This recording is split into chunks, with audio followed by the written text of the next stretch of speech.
So now there's still some other little facts that are really easy, and I could just make them exercises or something, but it would be kind of sad if that was the only gap in our proof of the inverse function theorem. So we're doing these little simple proofs to get ready. Okay, so here's our first one. So assume f maps E to Rm. Here E is an open subset of Rn.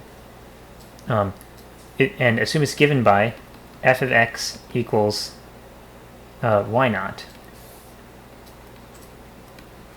where y naught just is a constant. So assume you have a constant map. Then the derivative should be the zero linear map. The derivative of a constant is 0. Somehow this got past us. We never actually... I don't see anything to reference for this fact, so we just have to do it. So then f prime of x equals 0, meaning the zero linear map, for all x. And here's a proof of that fact.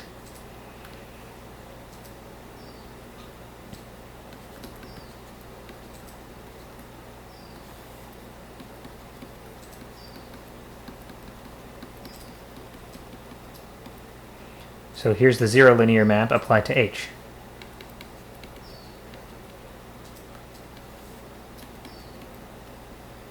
And up here we've got y naught minus 0, so 0. And yay, we got 0. So that's it. The derivative of a constant function is the zero linear map. Okay, our other stupid little result that we need to have in hand, just because I can't find a reference in Rudin for this exact result, is this. If you have two functions defined on the same domain, let's say this is an open subset of Rn, and let's say they're differentiable at some x in the domain, then the sum of those functions, if you take the pointwise sum of those functions, which is also a map from E to Rn, is also differentiable at x, and the derivative of the sum at x is going to be the sum of the two linear maps, f prime x plus g prime x. So these are two linear maps, and we can add them. Remember that metric space of linear maps is a vector space. So, proof. Now, just to mix things up a little, let me write things out in terms of interpreting derivatives as linear approximation, so with a remainder term. So, since f and g are differentiable at x, there are some remainder functions. There are functions r and s, let's call them, defined on a neighborhood of 0. Defined on a neighborhood of 0, such that they work as remainder functions. So this limit is 0, and this limit is 0.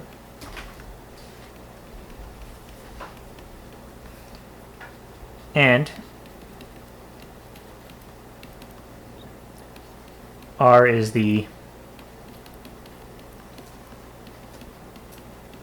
remainder term for when you use the derivative of f at x to linearly approximate f near x. And s is the remainder term for g.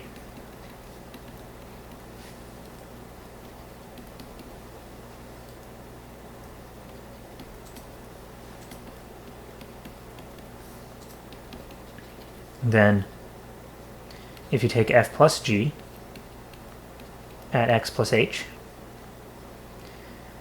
then you get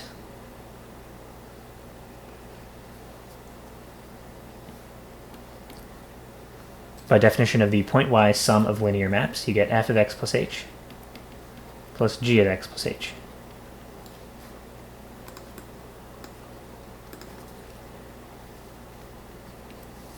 And now we can fill in linear approximations for those. So f of x plus h is f of x. Let me write the terms out of order. So this is going to introduce an f of x, and this is going to introduce a g of x. This is going to introduce an f prime x of h.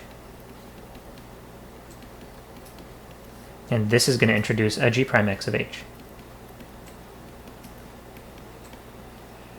And this is going to introduce an r of h. And this is going to introduce an s of h. And let's just go ahead and rewrite this thing here.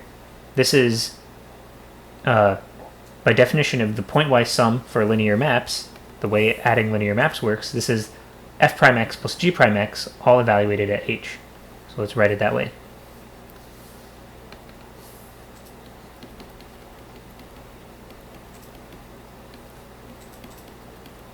So that is just how you add linear maps.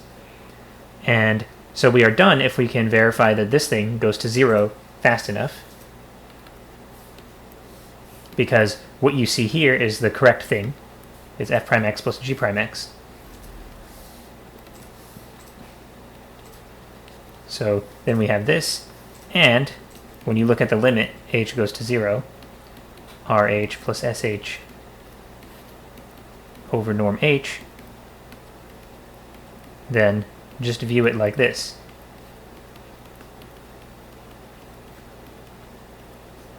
This is a sum of two functions whose limits are 0. So it is, this is an equal sign by the way, it is 0. And that's it. Okay, so now I think we're ready to not be distracted by these little facts as we go ahead and start looking at proving the inverse function theorem. There are a few other little facts that we need to pick up, but the remaining ones are kind of more needed towards the end of proving the inverse function theorem. So I think I'm just going to save them for after the inverse function theorem. Whereas the ones I'm looking at now, I want to use at the beginning.